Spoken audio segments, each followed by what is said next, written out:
El narco más buscado de México ha caído. Nemesio Oseguera Cervantes, alias El Mencho, fue abatido el domingo en un operativo de la Secretaría de Defensa Nacional de México. Tenía 59 años. El Mencho era el máximo líder del Cartel Jalisco Nueva Generación, una organización criminal que desde la década pasada se extendió por México y se convirtió en una de las bandas con más poder de violencia. Algo similar a lo que sucedió con el famoso cartel de Sinaloa. La muerte del Mencho desató la respuesta de los grupos narcos. Incendiaron vehículos y en varias ciudades hubo ataques a comercios como farmacias y tiendas.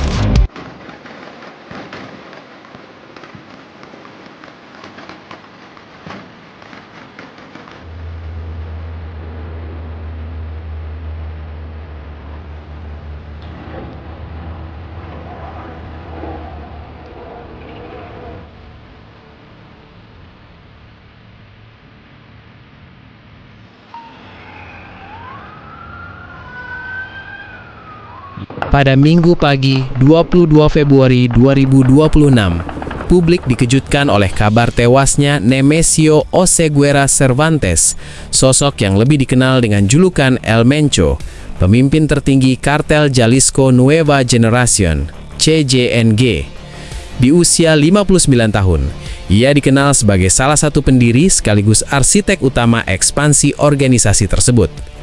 Dalam kurun waktu sekitar 1 dekade, CJNG menjelma menjadi jaringan kriminal dengan jangkauan luas di berbagai wilayah Meksiko, serta reputasi sebagai salah satu kelompok dengan kemampuan operasional dan tingkat kekerasan paling tinggi. Pemerintah Amerika Serikat bahkan menawarkan hadiah hingga 15 juta dolar AS bagi siapapun yang memberikan informasi yang berujung pada penangkapannya. Di dalam negeri, namanya masuk daftar target prioritas utama aparat keamanan Meksiko, figur yang kerap disandingkan secara simbolis dengan Osama bin Laden dalam konteks perang melawan teror dan narkotika. Apa yang pada awalnya hanya beredar sebagai desas-desus di media sosial, disertai laporan meningkatnya ketegangan dan insiden kekerasan di sejumlah daerah, akhirnya berkembang menjadi salah satu peristiwa paling signifikan dalam lanskap keamanan nasional Meksiko dalam 10 tahun terakhir. Berdasarkan informasi awal yang beredar, operasi tersebut merupakan hasil perpaduan antara pengumpulan intelijen strategis tingkat tinggi, koordinasi lintas lembaga, dukungan informasi dari Amerika Serikat, serta eksekusi taktis yang presisi di lapangan. Sejumlah unsur dilaporkan terlibat, mulai dari pasukan khusus Angkatan Darat Meksiko, Garda Nasional, Kejaksaan Agung Republik, hingga Pusat Intelijen Nasional dan unit-unit intelijen militer. Pertanyaan pun bermunculan, bagaimana sebenarnya operasi besar ini dirancang? Seberapa besar kontribusi intelijen yang dibagikan oleh Amerika Serikat? Dan yang tak kalah penting, apa dampak kematian El Mencho terhadap arah perang melawan narkoba di Meksiko? Siapa yang berpotensi menggantikannya? Bagaimana konfigurasi ulang peta kekuatan kartel setelah ini? Indikasi awal operasi disebut-sebut telah terlihat sehari sebelumnya, yakni pada 21 Februari 2026.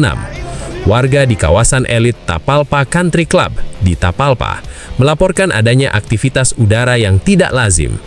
2 helikopter militer terlihat berputar di atas area tersebut sebelum akhirnya menjauh. Sekilas memang tidak tampak mencolok. Namun di Tapalpa, sebuah destinasi wisata pegunungan yang dikenal sebagai Pueblo Mágico dengan lanskap hutan lebat dan villa-villa terpencil di kawasan Sierra Madre del Sur, kehadiran unsur militer seperti itu jelas memicu tanda tanya. Terlebih lagi, wilayah ini selama ini diyakini sebagai salah satu basis pengaruh CJNG. Keesokan paginya, Minggu 22 Februari sekitar pukul 7.00, situasi berubah drastis. Sejumlah saksi mata melaporkan kemunculan 4 helikopter militer, diduga tipe UH-60 Black Hawk, yang terbang rendah dan melakukan manuver intensif. 2 pesawat latih bersenjata T-6 Texan II milik Angkatan Udara Meksiko juga terlihat mendukung dari udara. Sekitar pukul 7.20, pergerakan udara semakin terfokus di sekitar kompleks Country Club dan sebuah properti bernama Rancho El Pinto, berjarak kurang lebih 7 km dari pusat Tapalpa dan tak jauh dari bendungan setempat. Tak lama kemudian, suara tembakan mulai terdengar. Menurut berbagai kesaksian, helikopter yang terbang rendah melepaskan tembakan ke arah darat, sementara pasukan federal bergerak melalui jalur-jalur pedesaan menuju lokasi target. Kontak senjata dilaporkan berlangsung sekitar 2 jam, menciptakan suasana mencekam di kawasan yang biasanya tenang itu. Selama bertahun-tahun, El Mencho dikenal membangun sistem perlindungan berlapis, rumah aman, jaringan pengawasan, rute pelarian alternatif, serta lokasi persembunyian yang tersebar di negara bagian Jalisco, Colima, Nayarit, Guanajuato, dan Michoacán. Mobilitasnya yang tinggi menjadi tameng utama dari upaya penangkapan. Disiplin operasional tersebut membuat banyak pihak menganggapnya nyaris tak tersentuh, serupa dengan persepsi publik terhadap tokoh-tokoh kartel besar lainnya di masa lalu. Meski rincian resmi masih terbatas dan kemungkinan besar sebagian informasi akan tetap dirahasiakan, indikasi kuat menunjukkan bahwa pusat kejadian berada di Rancho El Pinto, hanya sekitar 2 km dari Tapalpa Country Club. Belum ada kepastian mengenai tujuan keberadaannya di sana, apakah untuk beristirahat, mengadakan pertemuan strategis, atau alasan lain. Namun seperti kebiasaannya, ia diduga didampingi lingkaran pengamanan terdekat, pasukan pengawal inti yang selalu menyertainya dalam setiap pergerakan. Yang tampaknya luput dari perhitungan mereka adalah bahwa operasi pengejaran sudah berada pada tahap akhir. Dalam pernyataan resmi Kementerian Pertahanan Meksiko, disebutkan bahwa pasukan khusus Angkatan Darat Meksiko, kemungkinan dari unit elit, bersama elemen reaksi cepat Garda Nasional, melaksanakan misi berdasarkan pengembangan intelijen selama berbulan-bulan. Operasi ini didukung oleh Pusat Intelijen Nasional serta Jaksa Khusus Kejahatan Terorganisasi dengan kontribusi signifikan berupa paket informasi dari otoritas Amerika Serikat. Persetujuan tingkat tinggi diyakini telah diberikan oleh jajaran pimpinan keamanan nasional sebelum operasi dijalankan. Dalam baku tembak yang terjadi, 4 anggota CJNG dilaporkan tewas di lokasi, sementara 3 lainnya mengalami luka berat. Mereka diyakini merupakan bagian dari lingkaran pengamanan paling dekat dengan El Mencho. Peristiwa ini berpotensi menjadi titik balik dalam dinamika keamanan Meksiko. Namun, sejarah menunjukkan bahwa runtuhnya satu figur sentral tidak serta-merta mengakhiri eksistensi organisasi yang telah mengakar kuat. Justru fase setelahnya seringkali ditandai dengan perebutan kekuasaan internal dan peningkatan konflik antar faksi yang dapat memicu gelombang kekerasan baru di berbagai wilayah. No mames, no mames, no mames. Ya están tirando, métanse. Di sejumlah kanal komunikasi tertutup, mulai beredar daftar nama dan alias yang disebut-sebut sebagai tokoh lapis atas dalam struktur kartel Jalisco Nueva Generación. Di antara julukan yang ramai dibicarakan terdapat El Sapo, El Alacrán, El Rebelde, R1 yang konon masih memiliki hubungan keluarga dengan figur internal lain, J1, El Fresa, El Tigre, El Chaparro, hingga Komandante Pai. Namun perlu ditegaskan, seluruh nama tersebut bersumber dari informasi tidak resmi. Hingga saat itu, tidak ada konfirmasi dari otoritas Meksiko maupun Amerika Serikat mengenai keterlibatan atau kematian mereka dalam upaya melindungi sang pemimpin.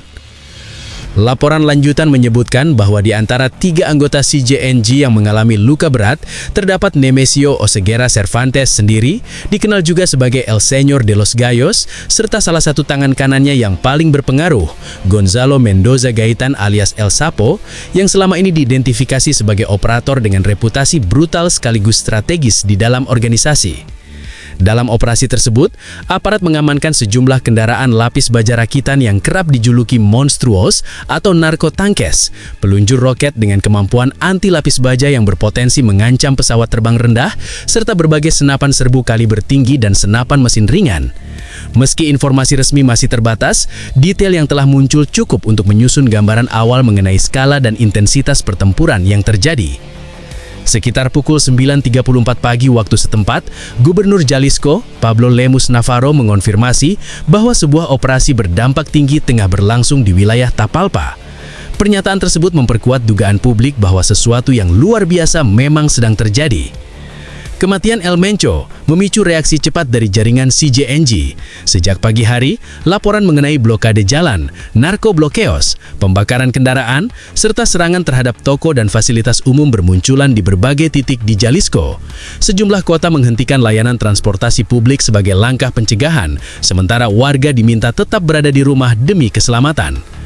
Seiring berjalannya waktu, gangguan keamanan meluas ke negara bagian tetangga seperti Guanajuato, Michoacán, Nayarit, dan Aguascalientes. Bahkan kemudian muncul laporan insiden di Tamaulipas dan wilayah lain yang berjarak ratusan kilometer dari titik awal di Tapalpa. Pola penyebaran ini mengindikasikan respons terkoordinasi yang tampaknya lebih bertujuan menciptakan tekanan dan kekacauan luas ketimbang menguasai wilayah tertentu. Menghadapi eskalasi tersebut, otoritas Jalisco mengaktifkan kode merah, tingkat kewaspadaan tertinggi di negara bagian itu. Dalam kajian keamanan, taktik semacam ini sering disebut sebagai terorisme urban distraktif, strategi yang dirancang bukan untuk memenangkan pertempuran teritorial, melainkan membebani kapasitas respons negara. Dengan memaksa aparat menyebar untuk menangani pekabaran, mengamankan warga sipil dan membuka kembali jalur transportasi, tekanan terhadap lokasi utama operasi diharapkan berkurang. Banyak pengamat menilai episode ini sebagai salah satu rangkaian narkoblokeos terbesar dalam sejarah modern Meksiko. Di kawasan Baguio, pengerahan pasukan berlangsung masif, konvoi militer, titik pemeriksaan, dukungan udara, dan operasi simultan di berbagai kota. Baru pada pukul 11.10 pagi, Kementerian Pertahanan Meksiko merilis pernyataan resmi yang mengonfirmasi bahwa Nemesio Oseguera Cervantes telah meninggal dunia. Dalam keterangan tersebut dijelaskan bahwa ia tidak tewas ketika di lokasi kontak senjata. Ia disebut tercantut parah, kemudian dievakuasi melalui jalur udara, kemungkinan menggunakan helikopter militer menuju Ciudad de Mexico untuk mendapatkan perawatan medis lanjutan, namun meninggal dalam perjalanan. Versi resmi menekankan bahwa ia sempat ditangkap dalam kondisi hidup meski kritis, lalu wafat akibat luka yang diderita dalam pertempuran. Secara operasional dan hukum, hal ini dikategorikan sebagai penangkapan yang diikuti kematian akibat luka tempur, bukan eksekusi di tempat. Bayangkan situasinya, seorang buronan paling diburu di Meksiko, terluka parah bersama dua pengawal terdekatnya, diterbangkan dengan pengawalan ketat dari kawasan pegunungan menuju ibu kota. Di tengah penerbangan darurat itu, nyawanya tak tertolong. Ia tidak mengakhiri hidupnya di balik jeruji atau di ruang sidang, melainkan di antara pegunungan dan langit, setelah baku tembak sengit dengan pasukan elit. Berbeda dengan sejumlah operasi sebelumnya yang berujung pada penarikan taktis atau krisis keamanan seperti peristiwa di Culiacan, kali ini pemerintah federal dan otoritas Jalisco mempertahankan tekanan hingga target prioritas benar-benar dinyatakan tumbang. Presiden Claudia Sheinbaum secara terbuka menyampaikan apresiasi kepada militer dan Garda Nasional, mengirimkan sinyal dukungan politik yang tegas terhadap hasil operasi tersebut. Menteri Keamanan dan Perlindungan Warga, Omar Garza Harfuch, menegaskan peran Angkatan Udara, Angkatan Darat, dan koordinasi lintas lembaga. Namun harga yang dibayar negara tidak kecil. Sejumlah personil pasukan khusus dilaporkan gugur maupun luka dalam bentrokan tersebut. Hingga pembaharuan data pada malam 22 Februari 2026, laporan nasional mencatat korban jiwa dari unsur Garda Nasional dan militer di berbagai titik konflik yang meletus sebagai akibat rangkaian peristiwa hari itu. Jenazah Nemesio Oseguera Cervantes dan Gonzalo Mendoza Gaitan dilaporkan tiba di Ciudad de Mexico pada pukul 16.30 sore di bawah pengamanan ketat. Setibanya di ibu kota, jenazah diproses oleh tim forensik khusus dan dibawa ke fasilitas federal yang dijaga ketat. Penanganan selanjutnya berada di bawah koordinasi Fiscalista Especializada en Materia de Delincuencia Organizada atau FEMDO. Dalam kasus berprofil tinggi seperti ini, identifikasi tidak cukup hanya melalui pengenalan visual. Prosedur mencakup autopsi resmi, pemeriksaan biometrik, sidik jari, uji DNA komparatif, analisis odontologi forensik, serta dokumentasi menyeluruh untuk menjaga rantai penguasaan barang bukti. Ini semua penting bukan hanya untuk memastikan identitas, tetapi juga untuk menetapkan penyebab kematian secara hukum dan mencegah spekulasi. Satu aspek yang menarik perhatian adalah penekanan dalam pernyataan resmi mengenai kerjasama bilateral dengan Amerika Serikat. Frasa tersebut mengisyaratkan dimensi intelijen yang lebih mendalam. Dalam operasi bernilai tinggi, peran intelijen sinyal atau SIGINT, analisis metadata, fusi intelijen multisumber dan dukungan platform ISR, Intelligence, Surveillance, and Reconnaissance, seringkali menjadi faktor penentu. Pelacakan komunikasi satelit, pola elektronik, jejak digital hingga pergerakan logistik bidang, di mana lembaga Hingga Amerika memiliki keunggulan teknologi, diduga berkontribusi dalam mengidentifikasi lokasi persembunyian di kawasan hutan Tapalpa. Sejumlah laporan media internasional menyebut adanya dukungan dari Joint Task Force Counter Cartels atau JTCCC di bawah United States Northern Command, struktur yang dirancang untuk memetakan dan menekan jaringan kriminal transnasional yang berdampak pada keamanan Amerika Serikat. Meski demikian, rincian keterlibatan spesifik masing-masing lembaga masih berada dalam ranah sensitif dan belum sepenuhnya diungkap ke publik. Yang jelas, operasi ini menunjukkan tingkat koordinasi lintas negara yang jarang terlihat secara terbuka dan berpotensi menjadi preseden baru dalam strategi menghadapi kartel berskala global. Kini, perhatian beralih ke fase berikutnya. Siapa yang akan mengisi kekosongan kepemimpinan di tubuh CJNG? Apakah akan terjadi fragmentasi internal atau justru konsolidasi di bawah figur baru? Sejarah kartel di Meksiko menunjukkan bahwa jatuhnya seorang pemimpin kerap diikuti periode turbulensi yang tidak kalah berbahaya dibanding masa kekuasaannya. Struktur seperti Joint Task Force Counter Cartels itu pada dasarnya dibentuk untuk menyatukan intelijen lintas lembaga, militer, penegak hukum dan komunitas intelijen, guna menyusun paket target komprehensif terhadap figur-figur kriminal beserta jaringan logistik mereka di kedua sisi perbatasan. Seorang mantan pejabat Amerika Serikat yang berbicara tanpa menyebut nama menyatakan bahwa telah disusun sebuah dosier sangat rinci mengenai Nemesio Oseguera Cervantes, mencakup pola komunikasi, jaringan keuangan, lingkar pengamanan, hingga rute mobilitasnya.